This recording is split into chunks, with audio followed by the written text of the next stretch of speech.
Hello, welcome to my channel. My name is Jen. I'm a weight loss and nutrition coach, and today we're going to talk about macros and what they have to do with losing weight, maintaining your weight, and living a healthy, balanced lifestyle. So if you're excited for today's video, give it a big, huge thumbs up. And if you're new or you haven't yet subscribed, I'd love to have you here. Hit that subscribe button and don't forget to click the bell next to it so you never miss a single video. Check out the description box down below where you're going to find nutrition coaching. I do offer personalized to you macros and calories. That way you know exactly what your macros should look like every day to reach your health goals. If you want to chat with me directly, I offer one-on-one coaching as well. Links, discounts to all of my favorite healthy things are also down in that description box. So let's dive in to all about macros.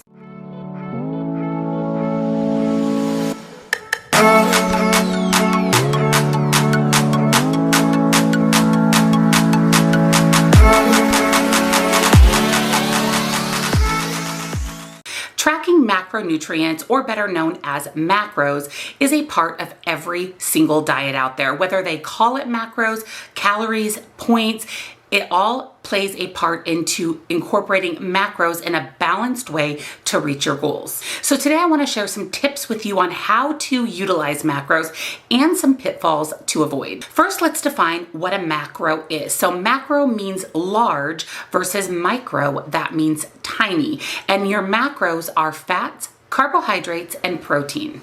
And micronutrients, as a side note, are things like vitamins and minerals. So you're probably wondering, what is the ideal macro mix? How many of each macro, fats, protein, and carbohydrates, should I be eating every day? Before we jump more into that, you will lose weight on any plan that restricts your calories. The only way to lose weight is to be in a calorie deficit. Macros aside, you can lose weight whether or not you eat your appropriate macronutrients or not. The best weight loss success has absolutely nothing to do with mixing macros. It really has to do with the number of calories that you're consuming every day versus how many calories you're expending every day. Higher protein intake may have weight loss benefits. In fact, it's been proven that not only does protein keep you full and satisfied, it can really help in your weight loss goals, and it can help you make the right choices for your calories every single day. So instead of reaching for Snickers bars, chips, or ice cream for all of your calories, having a protein goal automatically makes you choose healthier foods that keep you full and satisfied. Reducing carbohydrates has also been known to greatly affect those that struggle with blood sugar levels. This will really help stabilize that out. So again, you have to choose the plan that works for you, the diet, so to speak, that works for you. There are a lot of different macronutrient calculators out there. There's a lot of information that tells you eat this percentage of your calories of these macros. The most ideal way to know exactly what macronutrient profile, how much protein, how much carbohydrates, and how much fat you should be eating is to have your macros done personalized to you. That's where someone like myself comes in. As a weight loss and nutrition coach, I do macros for my clients. That way I can personalize it to you. We're not using an online calculator. We're not kind of flying by the seat of our pants. It's actually personalized to you for you to see the most success for your body. Physicians, nutritionists, dietitians have a range of percentage for each of the macronutrients that they say is acceptable. So carbohydrates should ideally make up about 45 to 65% of your daily intake of calories. Protein should be about 10 to 35% of your daily calories. And fat should range between 20 and 35%. Now again, it has to be personalized to you, and that's where these types of calculations from weight loss and nutrition coaches really come in handy, because again, it is for you.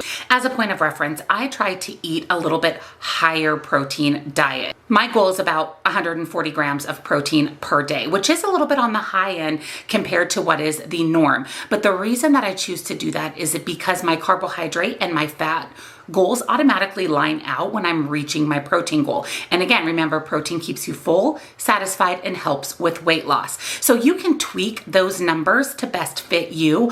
When I send out my questionnaire to my clients, there's questions that I ask them that help me determine what percentage I should put their macronutrient profiles in. But just make sure, no matter what, you're eating a healthy, well-balanced diet. We never want to eliminate or restrict any food group or any macronutrient.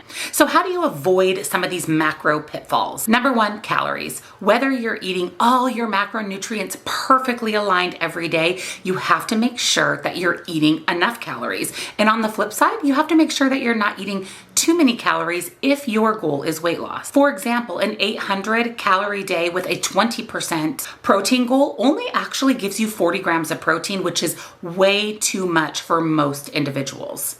So just make sure that your calories line up first and your macronutrients line up second. Because remember, in order to lose weight or maintain our weight, we have to have our calories in check. And quality matters. The quality of your food makes a big difference. Getting hung up on macros can really lead you to choosing the wrong foods. If all you care about is hitting your macronutrient profile and you don't think about the types of foods that you're choosing, whether they're nourishing your body or they're the best foods for your particular body, can make it so that those macros don't play as big of a part in maintaining or losing weight as you may have wanted them to. So I want to share an example of this with you. So a Mediterranean type meal. So there's what is called the Mediterranean diet. I will put here exactly what that particular way of eating encompasses, but we're going to use that as an example and explain how building meals around macronutrients can be very, very different. So a Mediterranean style meal would be things like baked salmon, a sweet potato drizzled with a little bit of olive oil, and maybe some green beans on the side for a vegetable. This macro profile is the exact same as if this person chose to eat a large slice of pepperoni pizza. 39% fat, 39% carb, and 22% protein. So whether I choose the large slice of pepperoni pizza or I choose the salmon, sweet potato, and green beans, the macro profile is exactly the same.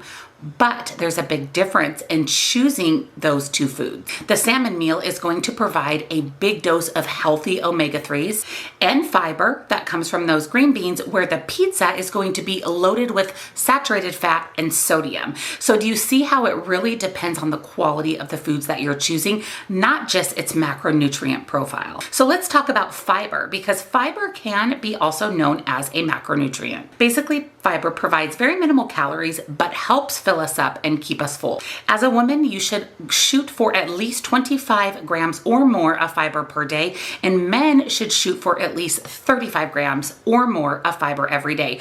Not only is it going to help keep you satiated and full, it's going to help everything move around in your body the way that it's intended to be, if you know what I mean. And what's funny is alcohol is technically a macronutrient, as it has 7 calories per gram. But the problem with alcohol, that glass of wine, that glass of beer, is it provides 0 nutritional value. So it's really just empty carbohydrates and empty calories. Most of the time, alcohol does not play into your macronutrient goal. But like I said, we never eliminate or restrict anything, just everything in moderation. But keep in mind that the calories per gram of alcohol is almost double the calories of protein and carbohydrates, which are 4 calories per gram, and fat is 9 calories per gram. So alcohol is pretty high calorically for what you're getting out of it. So the bottom line is, tracking your macros can be a valuable tool for weight loss or even maintaining your weight, but again, they're not the be all end all. Most importantly is to reach your calorie goal every day. Do not eat severely under or severely over that, and that's going to play a bigger part in losing weight or maintaining your weight, even more than macros. And with macros, it is so important to choose the quality of the macros that you're consuming. Again, that salmon versus that pizza is a really good example. Don't rule out any food, don't eliminate or restrict any food. Just eat a healthy, well-balanced diet that falls within the calories that you should be consuming every day to reach whatever your health goals are. And remember, I offer the service of doing your personalized macros and calories for you. I highly recommend taking advantage of that. That way you know exactly what you should be shooting for. Number 1, calories every day and macronutrients. So if you enjoyed today's video, give it a big, huge thumbs up. It means a lot to me and lets me know what types of videos to keep putting out for you. And if you're new or you haven't yet subscribed, I would love to have you here. Hit the subscribe button and click the bell right next to it so you never miss a single video. Again, down in that description box is nutrition coaching, as well as links and discounts to all of my favorite healthy things. Thank you so much for hanging out with me today. I really hope today's topic helps you out, and I'll see you next time. Bye.